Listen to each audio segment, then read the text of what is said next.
Bismillahirrahmanirrahim.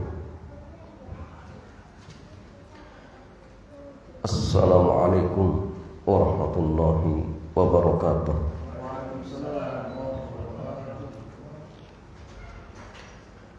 Alhamdulillah wassalatu wassalamu ala rasulillah wa ala alihi wa sahbihi ajma'in, amma ba'd. Ikhwan wa akhwati fillah, alhamdulillah di kesempatan petang hari ini Allah Azza wa Jalla kembali mudahkan kita untuk melanjutkan kajian kita pada kitab Bulughul Maram min Adillatil Ahkam dan kitab Minhatul Annam fi Syarhi Bulughil Maram. Dan tentang hari ini kita masih pada kitab As-Shalah wa Shalatil Jamaah wal Imamah. Dan tema kita berkaitan tentang hukmu timamil baligi bis-shabi. Hukum orang yang sudah dewasa bermakmum kepada anak yang masih kecil, kepada anak yang belum balik. Jadi bab ini jamaah sekalian akan menjelaskan tentang hukumnya, kemudian sah dan tidaknya, dan apakah ada pengecualian atau tidak. Ini yang akan kita bahas, ya. Dan di sini Imam Al-Hafidz Ibnu Hajar beliau membawakan satu hadis, ya. Itu hadis yang diriwayatkan oleh Al-Imam Bukhari, Al-Imam Abu Dawud dan Al-Imam An-Nasa'i.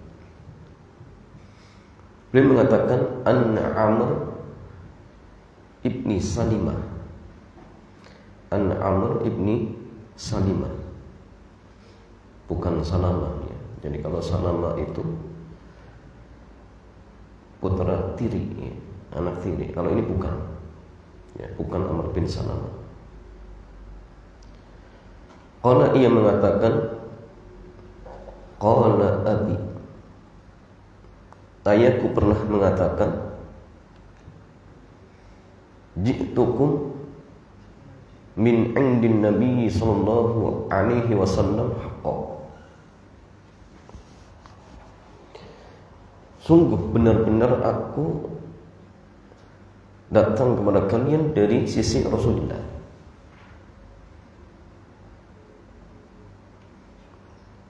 Kalau kemudian beliau bersabda, fa idza hadaratis salatu falyu'adzin ahadukum. Maka apabila telah masuk waktu salat, hendaklah salah seorang di antara kalian mengumandangkan azan,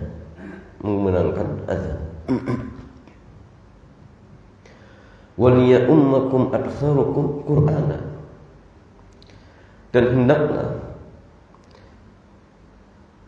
yang akan menjadi imam kalian adalah orang yang paling banyak hafalan Al-Qur'annya. Qala, kemudian ia mengatakan, fanadhu falam yakun ahadun aktsar Qur'anan minni. Maka ia mengatakan,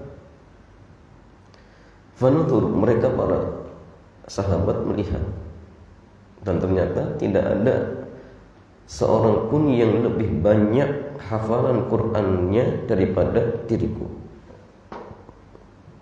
Faqaddamuni, maka mereka pun mendahulukanku untuk menjadi imam.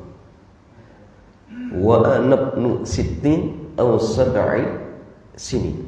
Sedangkan aku ketika itu berumur 6 atau 7 tahun. 6-7 tahun itu biasanya belum balik, tapi sudah tamyiz. Rawahul Bukhari wa Abu Dawud wa Nasa'i. Jadi hadis ini diriwayatkan oleh Al-Imam Al-Bukhari, Al-Imam Abu Dawud dan Al-Imam An-Nasa'i. Ya jemaah sekalian, hadis ini dijadikan hujjah oleh para ulama kita bahwa anak kecil yang belum balik tetapi sudah tamyiz dibolehkan untuk menjadi imam. Tetapi jemaah sekalian, ada silang pendapat di kalangan mereka. Sehingga para ulama kita ketika mensyarah hadis ini, seperti Al-Imam An-Nawawi, beliau mengatakan, hadzal hadis dalilun ala sihhati imamati as-sabi fi shalatil mafrudati wa huwa al-qaulus sahih fi madhhab Syafi'i. Jadi kata Al-Imam An-Nawawi, hadis ini merupakan dalil sahnya anak kecil menjadi imam di dalam sholat wajib. Dan itulah pendapat yang sahih dari madhab Syafi'i. Bagi ada pendapat yang lain seperti itu. Sehingga khulasatu madhab Syafi'i, kesimpulan dari madhab Syafi'i, yasihu iktida'ul balik bisobi, sah orang dewasa bermakmum kepada anak kecil, baik itu sholat wajib ataupun sunnah, dengan syarat yang pertama, an yakuna as-sabiyyu mumayyizan. Syarat yang pertama, anak tersebut sudah tamyiz. Yang kedua, an takuna qira'atuhu fi sholati sahihah. Syarat yang kedua, bacaannya di dalam sholat harus benar, terutama yang rukun, ya, Al-Fatihahnya, atau yang wajibnya seperti tasyahudnya, kemudian takbir intiqal dan lain sebagainya, ya. Itu syaratnya harus benar. Gitu Pak, wudunya harus benar, ya. Tapi kalau misalkan dia sudah tamyiz, kemudian bacaannya masih tidak benar, rukun sholatnya pun ya masih ya belum benar, masih main-main, ya nggak boleh, ya tidak diperbolehkan seperti itu.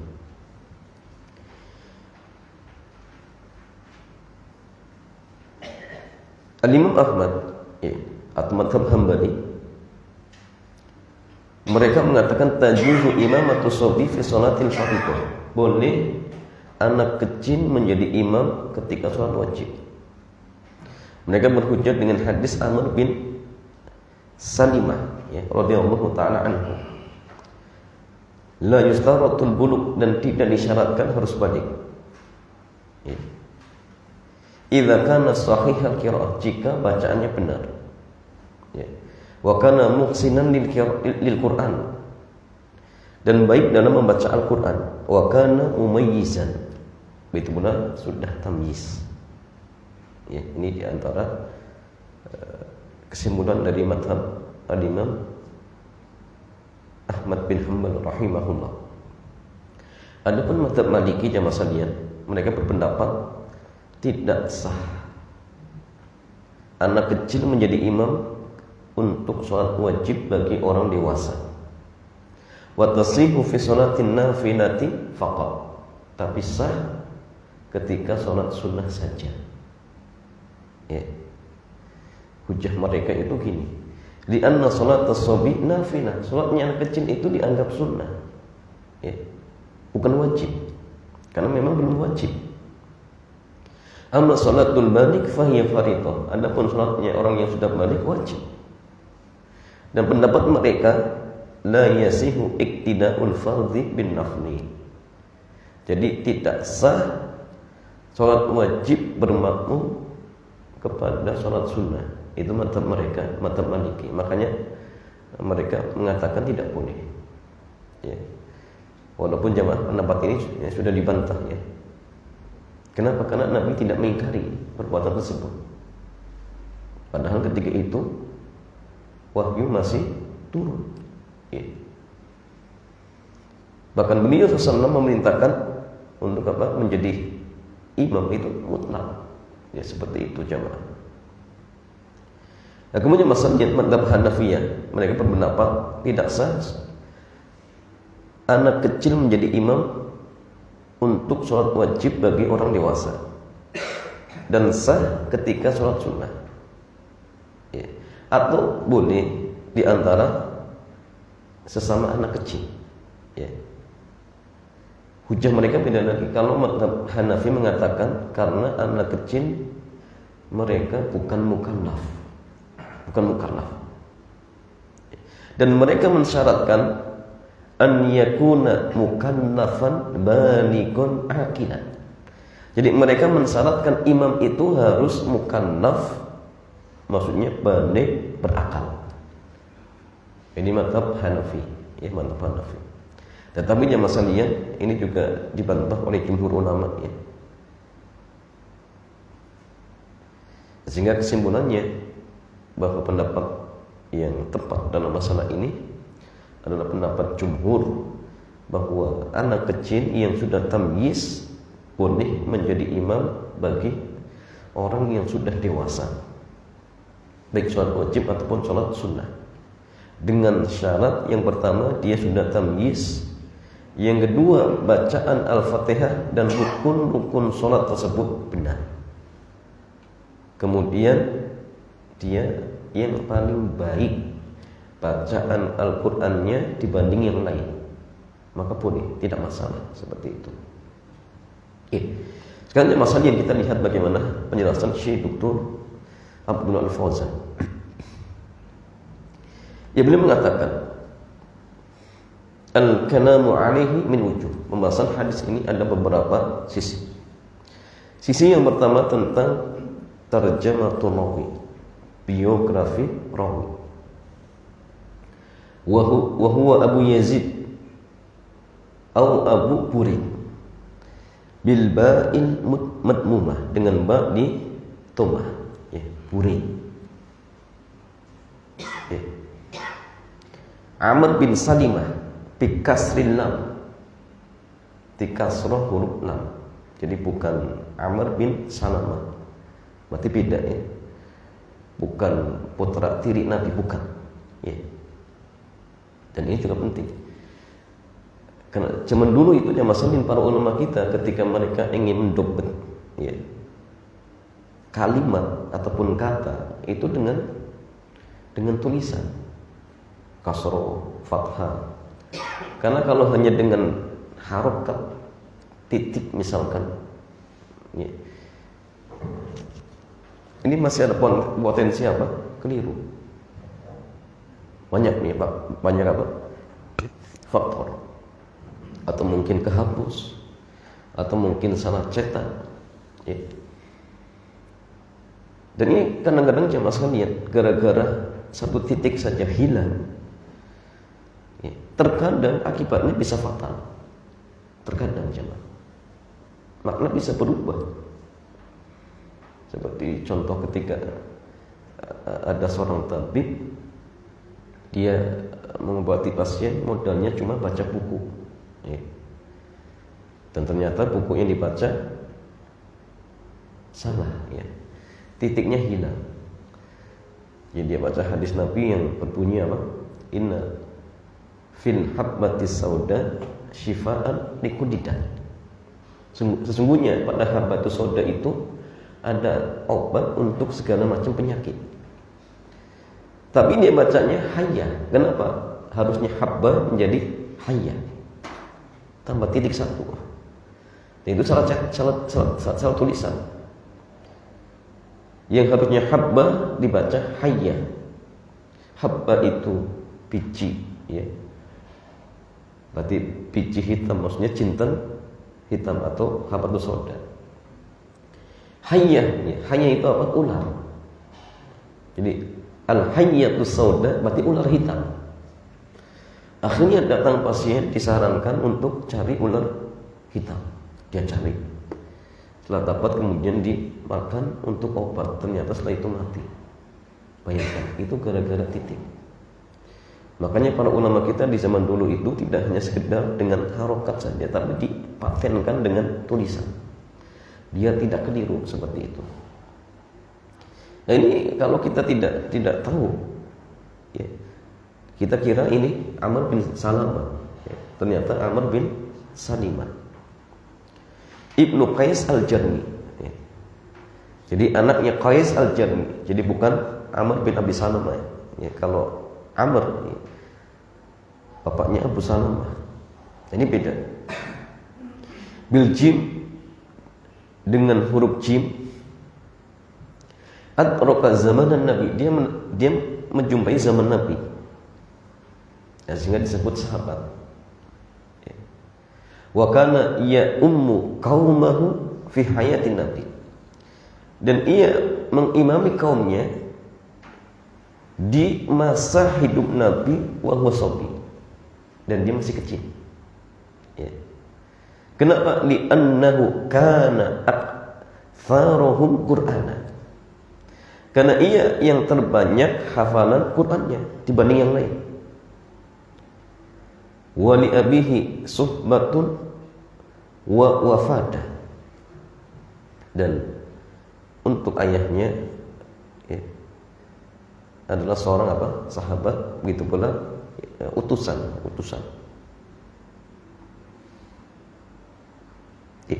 Jadi bapaknya pernah diutus untuk menemui Nabi SAW. Waqad qil innahu wufida ma'a abihi, dan ada yang mengatakan bahwasanya ia datang, ya, diutus bersama ayahnya, ya. Walahu ru'ya, sehingga dia pernah melihat Nabi. Kalau pernah melihat Nabi berarti dia sahabat. Karena sahabat itu, kata para ulama kita termasuk Al-Hafidz Ibnu Hajar, beliau mendefinisikan sahabat itu seorang yang bertemu dengan Nabi, kemudian dia beriman dan mati dalam kondisi beriman, walaupun pernah murtad.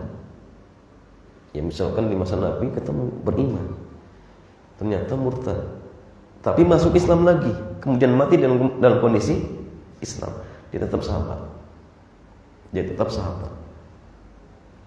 Tapi kalau misalkan hidup di zaman Nabi tapi tidak pernah ketemu, walaupun dia Muslim, maka tidak disebut sahabat. Tapi para ulama kita, mereka punya istilah al-muhadram. Contohnya siapa? Musa al-Qarni. Yang lain siapa lagi? Najasyi. Ya. Di zaman Nabi, ya, tapi tidak pernah ketemu. Sehingga mereka tidak disebut sahabat, tapi diistilahkan dengan muhadram. Adapun kalau misalkan hidup di zaman Nabi kemudian tidak beriman, setelah Nabi wafat dia beriman, apa namanya? Dia hidup di zaman Nabi tapi tidak beriman, setelah Nabi wafat masuk Islam. Apa? Tabi'in. Ya. Karena syaratnya tadi, ya, hidup di zaman Nabi beriman seperti itu. Ya jemaah sekalian, wa ala hadza fa huwa sahabiyyun shaghir. Oleh karena inilah dia disebut sahabat kecil. Ya. Lakinna siyaqa hadithihi al-ati yadullu ala annahu lam yafid atau yufatnya ma'abi, wallahu a'lam. Ya. Akan tetapi siyak hadis ini atau siyak hadis yang berikut ini menunjukkan bahwasannya dia tidak diutus ya, tidak pernah diutus bersama ayahnya. Wallahu a'lam. Ya, siyak hadisnya. Jadi menjelaskan justru sepertinya dia tidak diutus bersama bapaknya, sama ayahnya, tidak. Rawa anhu Abu Kilabah wa Ayyub As-Sikhtiyani wa akharun, dan yang telah meriwayatkan darinya di antaranya Abu Kilabah, kemudian Ayyub As-Sikhtiyani, kemudian yang lainnya. Mata sanata 85, dan beliau wafat di tahun 85 Hijriah. 85 Hijriah. Ya jemaah sekalian, al-wajh tsani, sisi yang kedua. Sisi yang kedua. Fi takhrij, tentang takhrij hadis ini. Faqad akhrajahu al-Bukhari fi kitab al-Maghazi. Jadi hadis ini dikeluarkan oleh al-Imam Bukhari di kitab Al-Maghazi. Biduni bab, ya, tanpa bab khusus, ya, tanpa bab khusus. Wa Abu Dawud, dan al-Imam Abu Dawud nomor hadis 585. Min tariqi Hamad bin Zaid an Ayyub an Abi Kilabah an Amr bin Salimah wa saqal hadis an islami abihi wa wafadatihi ala Nabi sallallahu ila an qala, sampai ia mengatakan jiktukum wallahi min indi Rasulillahi sallallahu alaihi wasallam haqqan. Ya. Ia mengatakan, aku datang kepada kalian demi Allah benar-benar dari sisi Nabi. Faqala, kemudian beliau bersabda, sallu salata kadza fi hini kadza. Salatlah kalian salat yaitu di waktu yang itu, ya. Wa sallu salata kadza fi hini kadza, dan salat yang itu di waktu yang itu.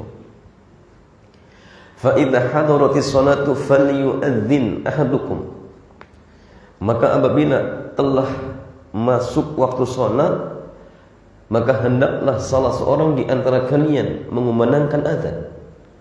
Wal ya ummakum aktsarukum qur'ana, dan hendaklah yang menjadi imam bagi kalian adalah orang yang paling terbanyak hafalan Qur'annya. Fanadhuru falam yakun ahadun aktsaru Qur'anan minni, maka mereka melihat ternyata tidak ada seorang pun yang paling banyak hafalan Qur'annya selain diriku. Lima kuntu atalaqqa min rubban, karena ya, saya itu sering bertalaki, ya, dari orang-orang yang apa, dalam artian singgah, ya. Ada orang datang kemudian dia belajar Quran seperti itu, nah, sehingga hafal Qurannya ya, paling banyak daripada yang lainnya seperti itu. Kemudian masalahnya faqad namuni baina aydihim, maka mereka pun mendahulukanku untuk menjadi imam. Wa ana ibnu sittin aw sab'i sinin, padahal aku ketika itu berumur 6 atau 7 tahun. 6 atau 7 tahun. Wa kanat alayya burdah, dan aku ketika itu hanya mengenakan satu kain selimut, burdah, ya. Kuntu idza sajadtu taqannasat alayya, taqannasat anni, dan jika aku sujud, kain itu tersingkap dariku. Faqalat imra'atun minal hayy, lalu seorang wanita dari kampung itu berkata, anna tuqtuna anna istaqari'ikum, tidaklah kalian menutup aurat, ya, imam, ya, kalian dari kami. Fashtaru li qamisan, maka mereka pun memberikan aku sebuah komis, baju. Fama farihtu bi syai'in farahi bidzalikal qamis, ya. Maka ia mengatakan, tidaklah aku, ya, pernah merasa lebih gembira terhadap sesuatu seperti kegembiraanku terhadap baju itu. Ya. Nah, ini lafaz dari Al-Imam Bukhari. Ya. Wa akhrajahu Nasa'i min tariqi Zaidah an Sufyan an Ayyub, ia mengatakan haddatsani Amr bin Salimah, yang mengatakan telah menceritakan kepadaku Amr bin Salimah, ya, binahwinya, dengan hadis semisal. Kemudian masalah yang sisi yang ketiga, al hadisu dalilun ala annahu yuqaddam fil imamati man kana aktsara hifdhan lil Quran. Hadis ini menunjukkan bahwa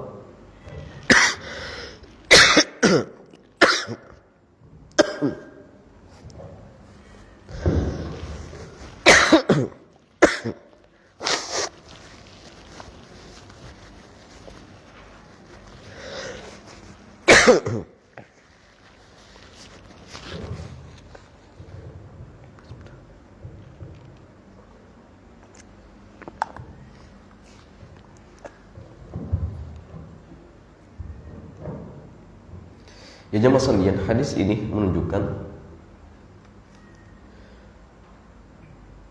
bahwa yang didahulukan untuk menjadi imam adalah orang yang paling terbanyak hafalan Qur'annya.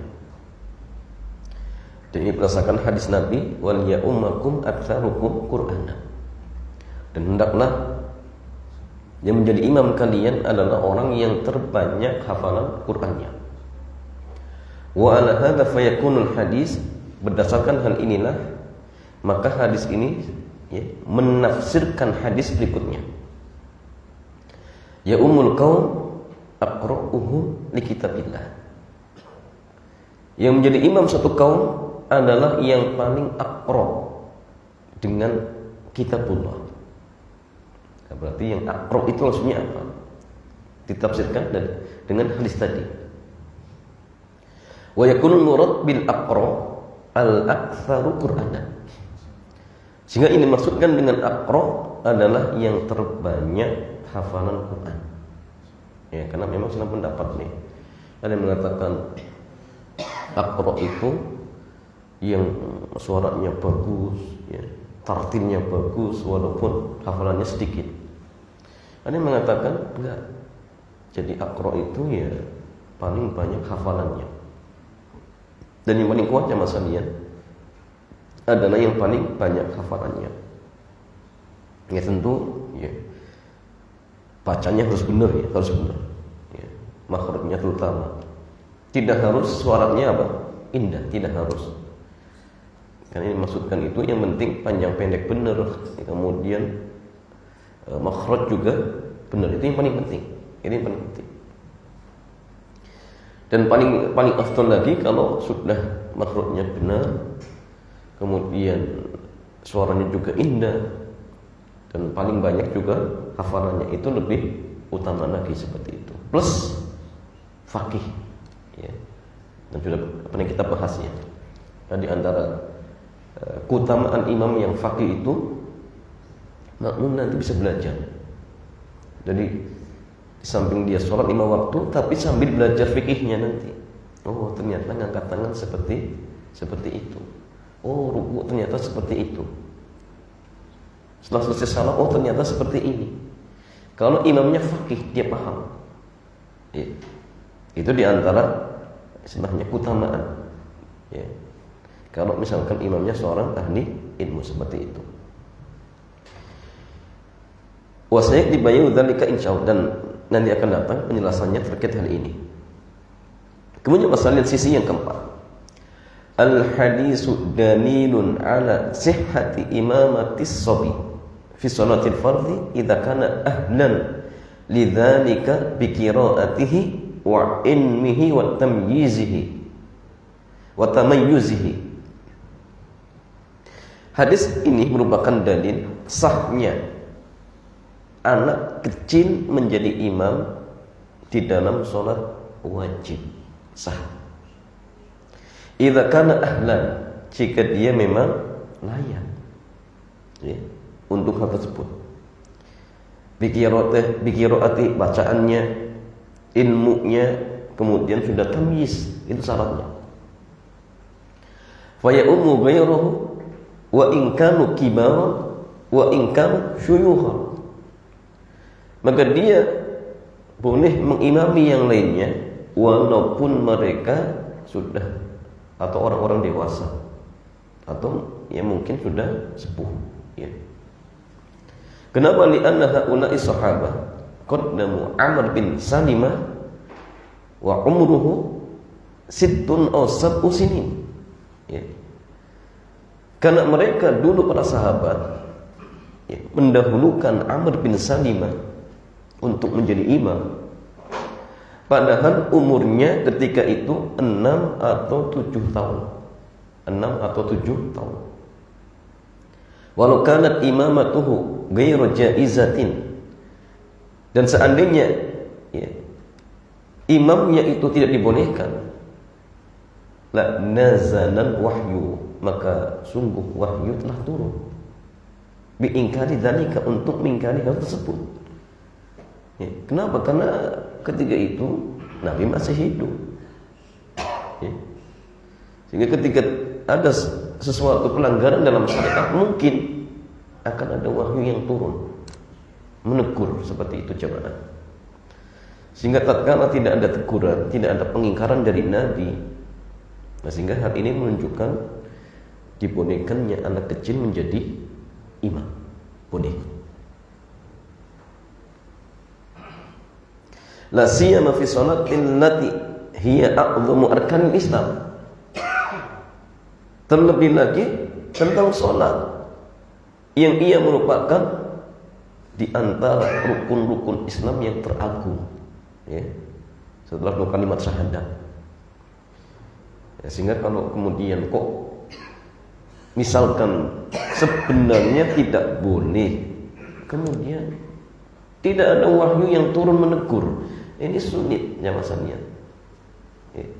Justru dengan tidak adanya wahyu yang turun, tidak adanya pengingkaran dari Nabi, maka ini menunjukkan ya memang dibolehkan, ya memang diperbolehkan seperti itu, ya.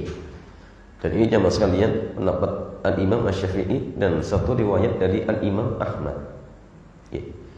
Wal qaulu tsani, pendapat yang kedua, anna imamatahu la tasih.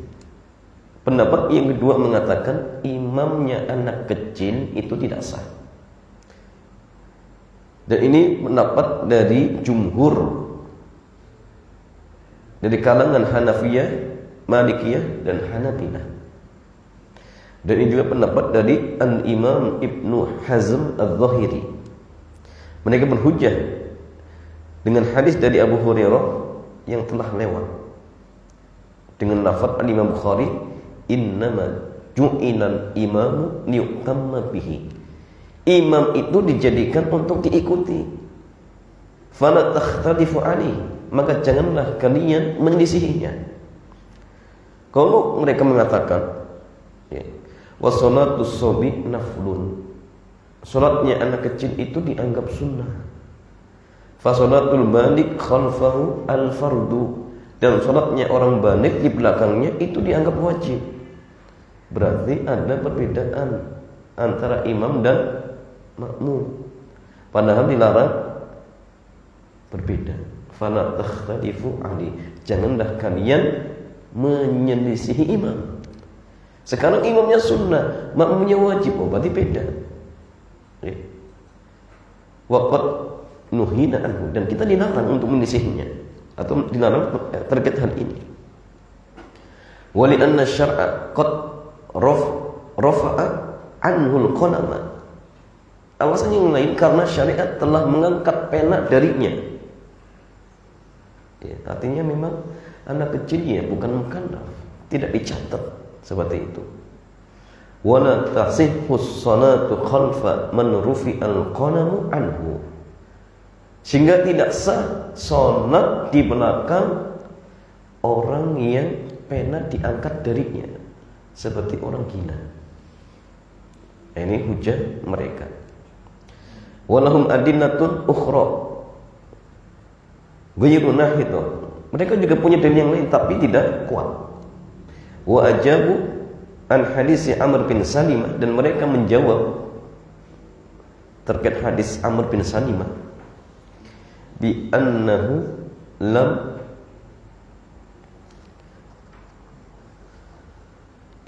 lam yurwa anna imamatahu lahum kanat an amri nabi. Mereka mengatakan bahwasanya ketika Amr bin Salimah menjadi imam, itu bukan berdasarkan perintah Nabi, bukan. Ini kata mereka, bukan karena perintah Nabi Shallallahu Alaihi Wasallam. Wala antakrin, dan bukan karena persetujuan Nabi. Fala hujjat, sehingga tidak bisa dijadikan hujjah, sehingga tidak bisa dijadikan hujjah. Ini kata mereka. Iya.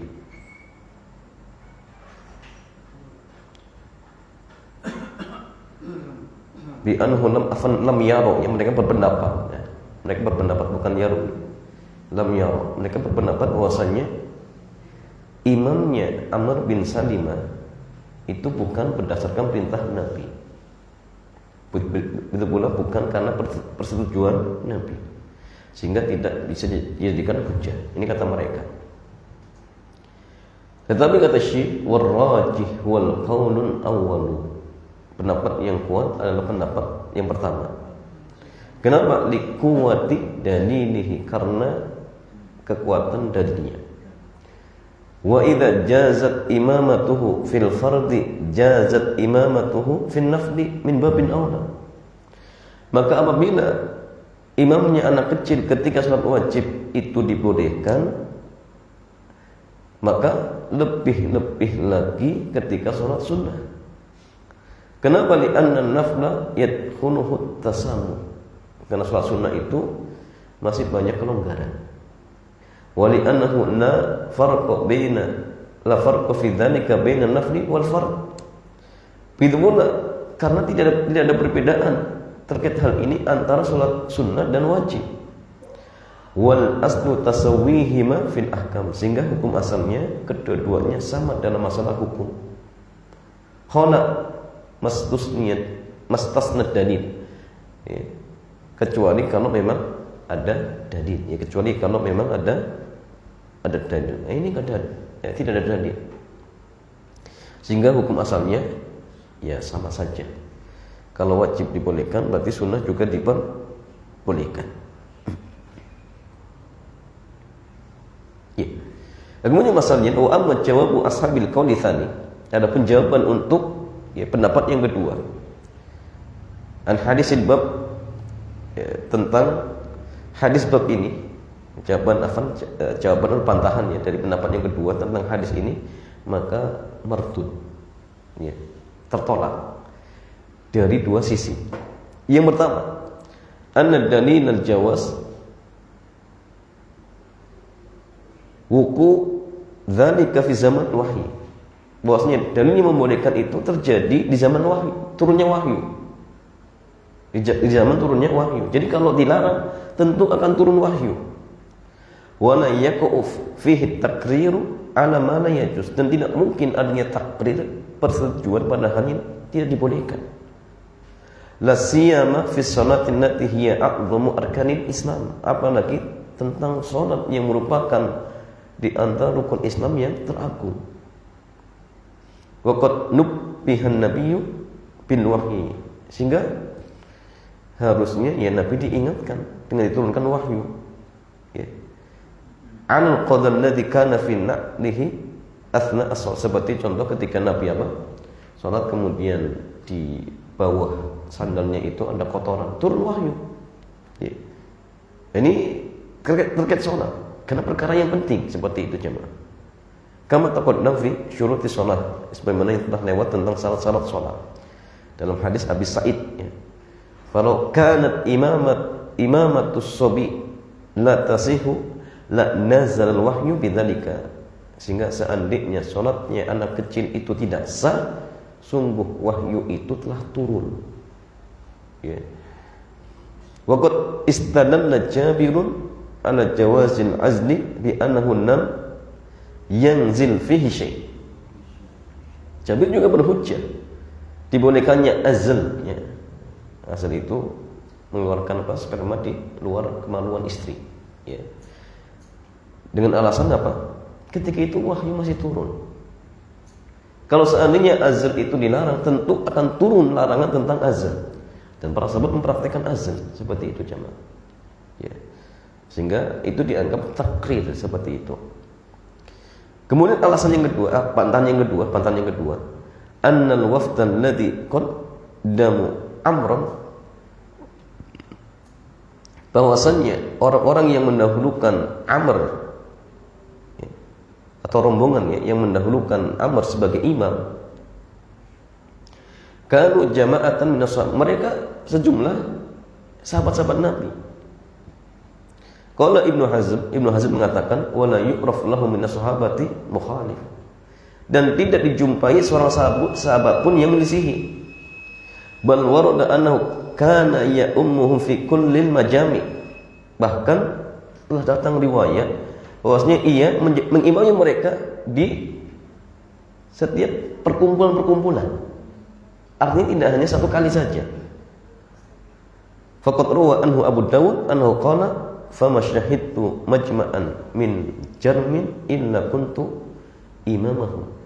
Ya, tidaklah aku melihat suatu perkumpulan dari Bani Jarmin kecuali aku yang jadi imamnya. Ya. Sehingga kalau kemudian misalkan kok itu tidak dibolehkan, harusnya ada sahabatnya mengingkari. Dan ketika mereka tidak mengingkari, bisa bagi nanti menjadi ijma sukuti. Jadi ijma sukuti. Dan ijma itu dalil. Ijma'nya sahabat itu juga dalil. Wa amma adillatuhum fa inna hadits Abi Hurairah taqaddama anna murad bi al-ikhtilafu fil af'al. Bahwa hujah yang lain dari mereka yaitu hadis Abu Hurairah, ya. Dari mereka yaitu hadis Abu Hurairah yang telah lewat, bahwa yang dimaksudkan kita tidak boleh menyelisih imam itu dalam hal apa? Perbuatan itu yang nggak boleh. Adapun terkait niat, maka niat ini jangan masalah niat. Ini amalan hati. Siapa yang tahu? Kan yang tahu. Apa kemudian sebelum takbiratul ihram kemudian kita harus ngomong dulu, imam nanti sholatnya niatnya apa ya? Oh nanti bacanya apa ya? Ini gimana? Kalau sholatnya sir, imamnya bacanya setelah Al-Fatihah misalkan waktu gimana? Ini seperti ini nggak masalah, dibolehkan. Yang tidak boleh itu dalam hal perbuatan, itulah yang dilarang. Makmum melisihi imam. Sehingga jamaah sekalian kesimpulannya, Allah Ta'ala a'lam, bahwasanya imam anak kecil yang sudah tamyiz walaupun belum balik sah, dengan syarat tadi sudah tamyiz, kemudian bacaannya benar dan paling banyak hafalan Qur'annya, seperti itu. Wallahu ta'ala a'lam bissawab. Demikian jamaah, mudah-mudahan bermanfaat. Kita cukupkan. Subhanakallahumma bihamdik asyhadu an la ilaha illa anta astaghfiruka wa atubu ilaik. Assalamualaikum warahmatullahi wabarakatuh.